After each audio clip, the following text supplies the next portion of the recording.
Siempre has querido tener una barba poblada y densa, inspirar respeto y hacer voltear unas cuantas miradas en la calle.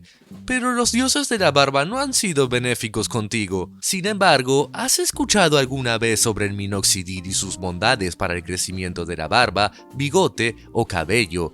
Prometedor tratamiento que ofrece exactamente lo que buscas.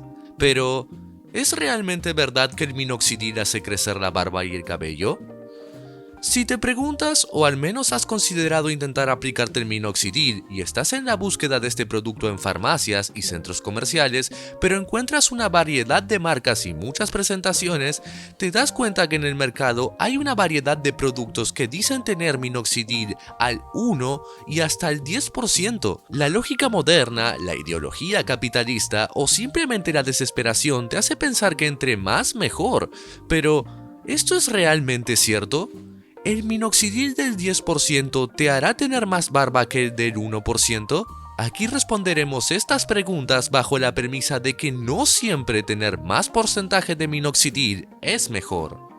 Tienes toda la razón al estar confundido o hacerte estas preguntas. También es completamente entendible que consideres de manera completamente natural y automática que entre más minoxidil mejor, pero no hay que olvidar que el minoxidil es una medicina, y que las medicinas deben ser tomadas según dosis indicadas por expertos, ya que el exceso de dosis conlleva efectos secundarios que pueden provocar problemas de salud de diferente gravedad según las dosis. Sabemos que existen estudios que demuestran que el minoxidil al 5% es más efectivo que el 1 o al 10% en relación al crecimiento y el grosor del cabello.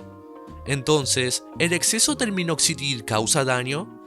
Es razonable suponer que una concentración mayor debería ser más efectiva. Sin embargo, esto no es así, ya que cualquier sustancia en exceso es contraproducente para la salud. Incluso el agua, que es necesaria para mantenerlos con vida, en exceso puede ser mortal.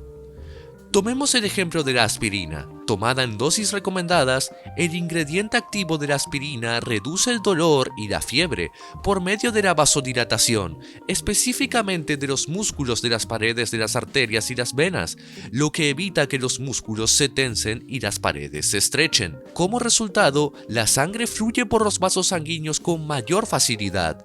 Ahora bien, exceder la dosis recomendada de aspirinas provoca efectos secundarios que van desde dolor de cabeza, mareos y hasta diarrea. Es por eso mismo que aplicar el minoxidil en exceso podría ser perjudicial para tu salud, por lo que recomendamos antes de iniciar tu tratamiento de crecimiento de barba o cabello, consultar con tu doctor.